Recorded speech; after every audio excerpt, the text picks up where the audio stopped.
नमस्कार, प्रारंभ पर आप सभी का स्वागत है। मैं अवनीश। हमारे साथ आज हैं पुष्कर अवस्थी जी। पुष्कर अवस्थी जी, आपका बहुत-बहुत स्वागत है। और दर्शकों, पुष्कर राम राम अवस्थी जी भाई। के स्वागत के तुरंत बाद हम आपको लेके चलते हैं नरेंद्र मोदी जी के अमेरिका दौरे पर। Narendra Modi ji via France America पहुंचे और अमेरिका की धरती पर कदम रखने के बाद जो पहली उनकी मुलाकात हुई, जिसके बारे में खुद नरेंद्र मोदी ने अपने एक्स हैंडल पर उसकी तस्वीरें शेयर किया, वो थी वाशिंगटन डीसी में अमेरिका के नए राष्ट्रीय खुफिया डायरेक्टर यानी खुफिया निदेशक तुलसी गबार्ड।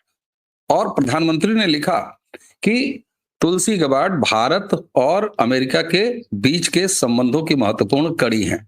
क्या है इस मुलाकात के मायने, और उससे पहले क्या है ट्रंप का जो ये अपॉइंटमेंट है तुलसी गबार्ड का, उसके क्या मायने हैं, इन दोनों पर बात करेंगे।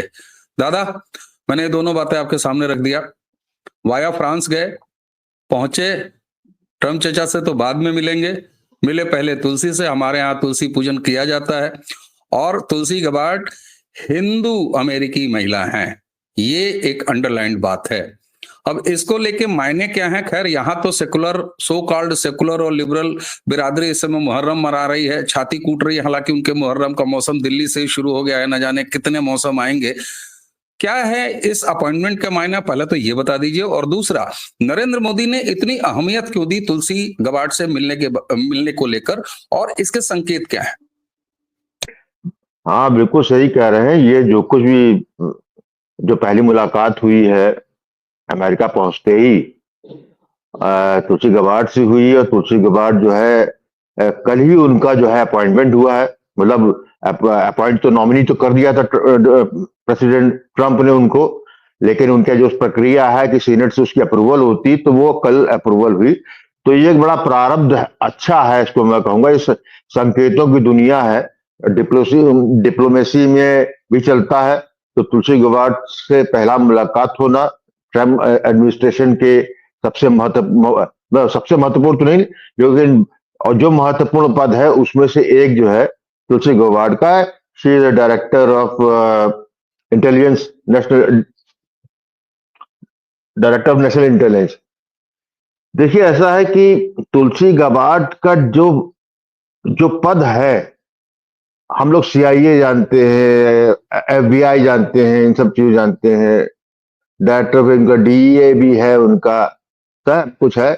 इस तरह की उनकी 18 एजेंसीज खुफिया की, और उन सभी खुफिया विभागों की जो चीफ है, डायरेक्टर है, वो तुलसी गबार्ड है। मतलब शी इज द पर्सन जो सुबह की जो ब्रीफिंग दी जाती है इंटेलिजेंस की, वो डायरेक्टर ऑफ नेशनल इंटेलिजेंस देता है। दुनिया भर की जो उनकी एजेंसी जितने 24 घंटे में जो कुछ भी घटना हुई है उसकी ब्रीफिंग, सिनॉप्सिस वो देते हैं। तो उससे समझ सकते हैं कि तुलसी गबार्ड का पद कितना महत्वपूर्ण। अब आते हैं दूसरे पक्ष पे। तुलसी गबार्ड का जब नॉमिनेट ट्रंप ने किया था, तभी से काफी उस पर हल्ला हो रहा था। उनका ना सिर्फ रिपब्लिक्स डेमोक्रेट्स में विरोध हो रहा था, जो स्वाभाविक था, कुछ रिपब्लिकन भी उनका विरोध कर रहे थे। उसका कारण भी बहुत था। पहले कारण तो ये था कि 2022 तक तो वो डेमोक्रेट खुद ही थी। 2022 में उन्होंने डेमोक्रेट पार्टी छोड़ी, और छोड़ने के बाद उन्होंने ट्रंप को जो है 2024 के राष्ट्रपति पद के लिए उन्होंने उनका समर्थन किया, और बाद में उन्होंने रिपब्लिकन पार्टी ज्वाइन कर ली। तो इनको ये बहुत कम होता है अमेरिकन राजनीति में कि कोई रिपब्लिकन जो है अपनी पार्टी छोड़कर डेमोक्रेटिक पार्टी में जाए, और डेमोक्रेटिक का पार्टी छोड़े, और छोड़े भी, और उसको पद मिल जाए। तो ये पहला महत्वपूर्ण था। दूसरा इसके अंदर महत्वपूर्ण यह था कि इनके खिलाफ जो एक लामबंद थी पूरी।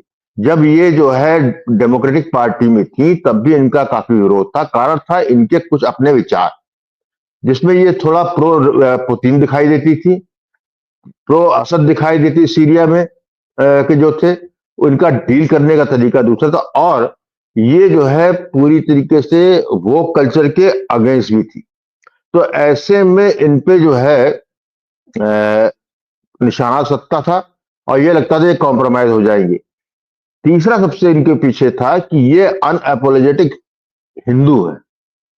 एक होता है कि भारत या किसी और भारत के जो और लोग जो गए हैं उनके बच्चे जो हैं वो वहां पे हिंदू होते हैं, और जैसे विवेक स्वामी हुए आपके टाइप के लोग, या आकाश पटेल हुए।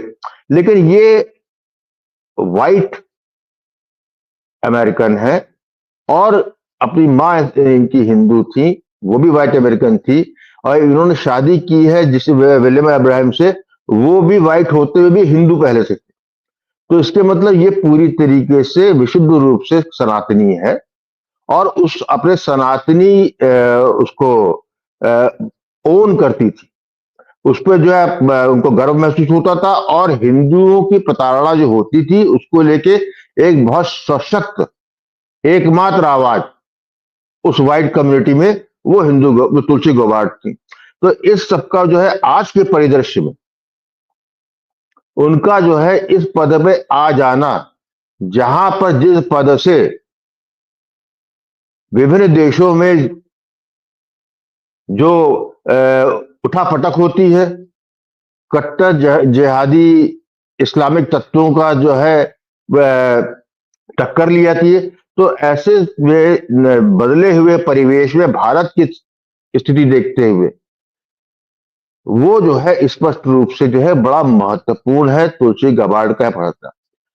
ट्रंप ने उनको बनाया क्यों? देखिए, ऐसा है कि ये केवल राजनीतिज्ञ नहीं है, अभी इनकी उम्र केवल 43 ईयर्स ओल्ड है। ये अमेरिकन आर्मी की भी में लेफ्टिनेंट कर्नल है इस वक्त। इन्होंने इराक वॉर में जो है कमबैक उसमें भाग भी लिया था इन्होंने।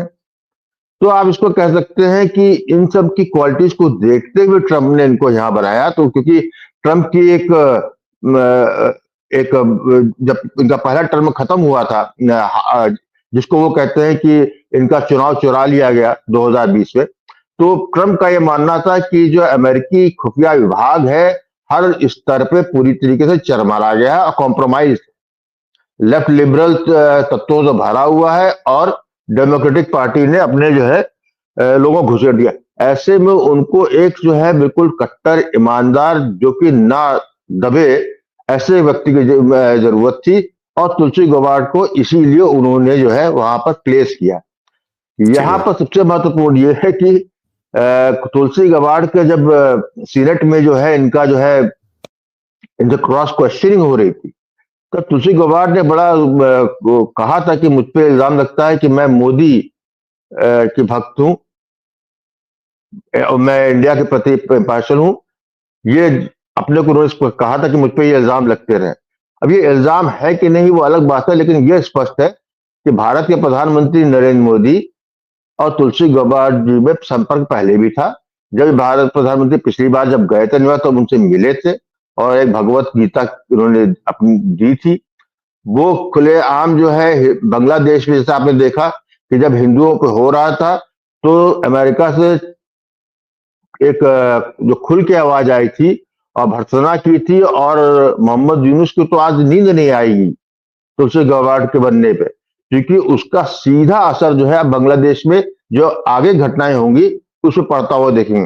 तो ये एक प्रारब्ध अनुसार है कि बड़ा विचित्र संयोग है कि ऐसा भारतीय मित्र जो स्वयं में हिंदू है और सनातन को अपने, जैसे जैसे हमारे प्रधानमंत्री सनातन के प्रतीकों को अपने माथे पे ओढ़ते हैं, उसी तरीके से तुलसी गबार्ड जो है जोड़ती है, ये वैष्णव है, इस्कॉन से जुड़ी हुई हैं।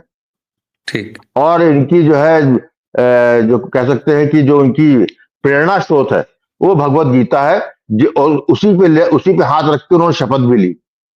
ठीक, बिल्कुल ठीक। जी। अच्छा, आपने आपने आपने दो बातों का जिक्र किया। एक तो मैं आपसे हाथ जोड़ के निवेदन करूंगा कि कट्टर ईमानदार, ये शब्द का प्रयोग कृपया मत करिए। ये एक बड़ी भयावह याद दिला देता है, हमारे यहाँ एक राजनीतिक कंजर जो है उसकी याद दिला देता है।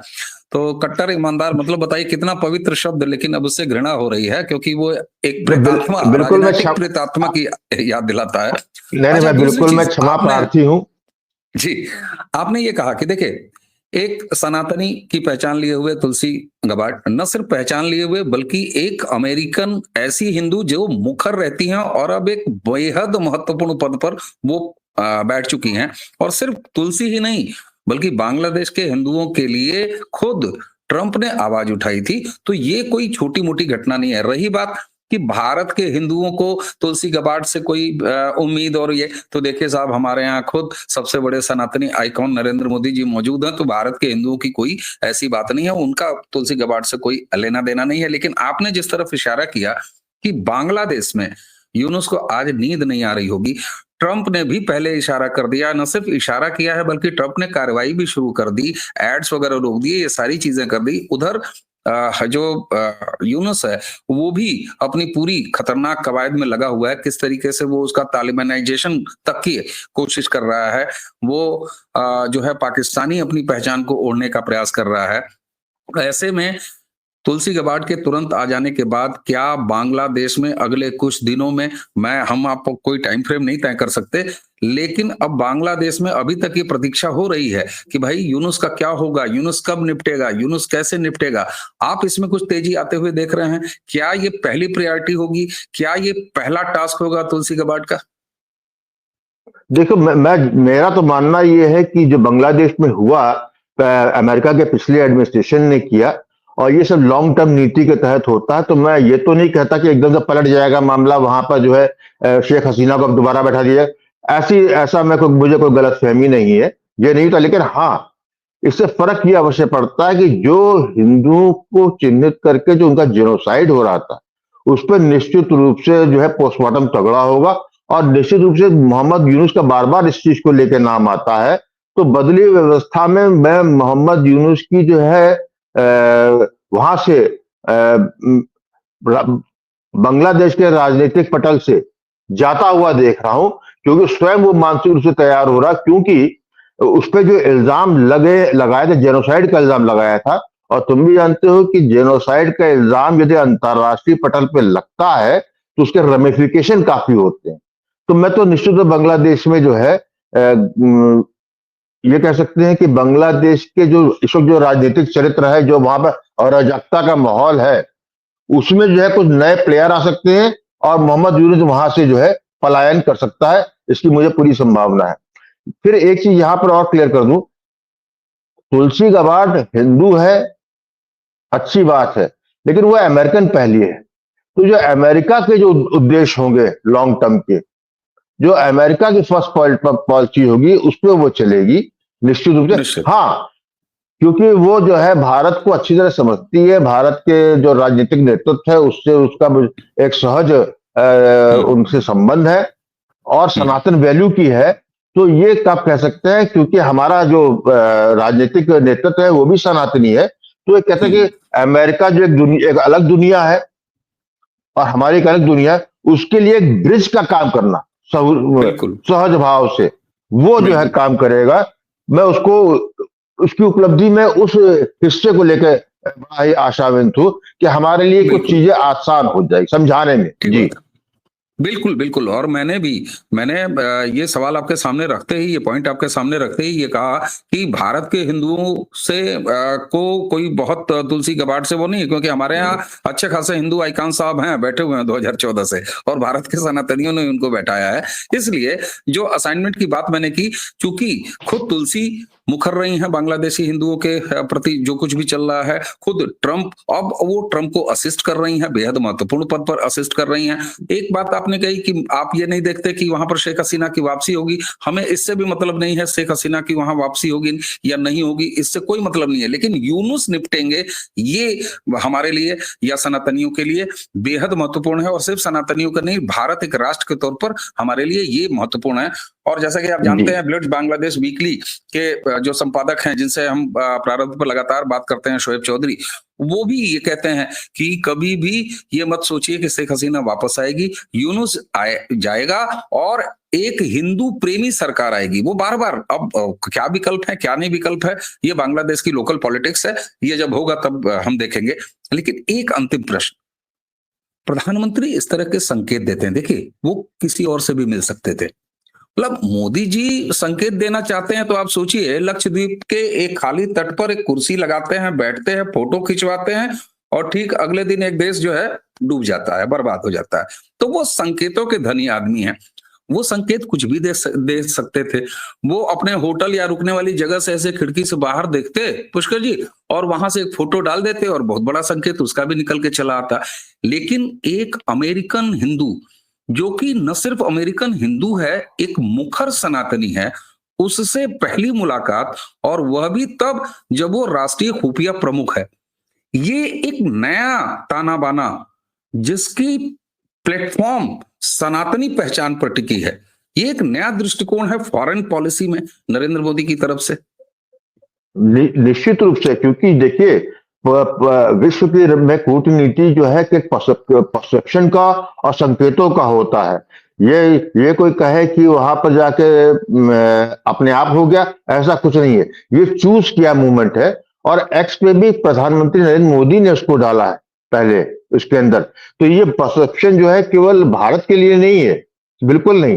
ये कि यहाँ पे हम लोग करें, ये परसेप्शन पूरे विश्व के लिए है कि सनातनी जिस सनातन को ओढ़ते हैं, जिस पे प्राउड फील करते हैं हमारे प्रधानमंत्री, उसी पे वही गर्व जो है अमेरिका की नई डायरेक्टर नेशनल इंटेलिजेंस है वो कर रही है। और दोनों में जिस सहज भाव से एक कहना चाहिए कि दोनों समकक्ष नहीं है, दोनों में आयु में अंतर है, दोनों के पद में अंतर है, लेकिन जो भाव थे, भाव के स्तर पे जो है सनातन को इससे ज्यादा बढ़िया प्लेटफॉर्म विश्व जगत में दिया ही नहीं जा सकता।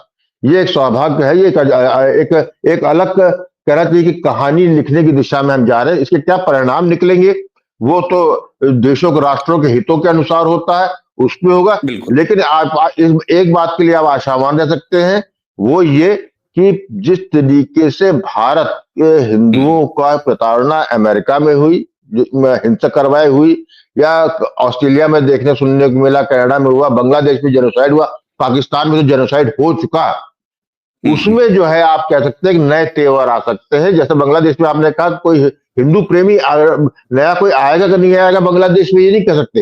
लेकिन एक बात तो पक्की है कि जो भी आएगा वो इग्नोर नहीं कर पाएगा, वो माइक्रोस्कोप के अंडर होगा। जी, हिंदू का हत्यारा होगा अपने जी बिल्कुल सर कह रहे हैं, ये तो निश्चित। और इसका एक चीज और भी है, भारत में जो तथाकथित जो हिंदू हंता लोग हैं, तथाकथित हिंदू जो कि अपने को हिंदू कहते हैं, लेकिन सनातन के एक भी गुण उनमें शामिल है, उनके मुंह पे भी एक तमाचा है ये फोटो। मैं बता रहा हूं आपको, आज यहाँ के जितने जो आपके वामपंथी और जितने बुद्धिजीवी वर्ग वाले हैं, वो उनके पेड़ में मरोड़ चल रहा है। जी बिल्कुल, पहले का ये तो है चल रहा। उनकी किस्मत में तो तमाम तरह के मुहर्रम लिख गए हैं, 2014 से ये मुहर्रम लिख गए हैं। और तो और सोचिए 2029 के बाद और भारत में अगले तमाम सालों तक जो है उनके चेहरे पर मुहर्रम की वो लकीरें लिख गई हैं, क्योंकि यहाँ 25 करोड़ आबादी वाले उत्तर प्रदेश से महाकुंभ का आयोजन हो रहा है। योगी आदित्यनाथ आप समझी सकते हैं। तो इशारे बहुत सारे हैं, लेकिन एक बात तो सही है कि भारत को 2014 के बाद एक ऐसा प्रधानमंत्री मिला है जो गर्व से कहता है कि हम हिंदू हैं, गर्व से कहते हैं कि हम सनातनी हैं, और लाल किले की प्राचीर से बांग्लादेशी हिंदुओं पर हो रहे अत्याचार के प्रति आवाज उठाते हैं। इसी देश ने वो दुर्भाग्य भी देखा है कि इस देश के संसाधनों पर पहला हक मुसलमानों का है। वही देश 2014 के बाद एक ऐसा पीएमओ देख रहा है, एक ऐसा पीएम हाउस देख रहा है जहां नवरात्रि में माँ दुर्गा की आराधना होती है, जहां गौ पूजन होता है। और अमेरिका जब पहुंचते हैं ट्रंप के इस दूसरे कार्यकाल के पहले दौरे पर, तो तुलसी पूजन के साथ अमेरिका दौरा नरेंद्र मोदी का शुरू होता है। संकेतों की राजनीति है, और अब ये कहा जा सकता है कि भारत की विदेश नीति सनातनी जमीन पर आगे बढ़ रही है, और संभवतः यही वो परिकल्पना है जो कहती है कि भारत विश्वगुरु है और विश्वगुरु बनने की राह पर निकल पड़ा है। और अब उस रास्ते को और मजबूत होते हुए हम देख रहे हैं। पुष्कर जी, आपने हमें समय दिया, आपको बहुत बहुत धन्यवाद। दर्शकों, इसी के साथ हमें और पुष्कर जी दोनों को आज्ञा दीजिए। नमस्कार।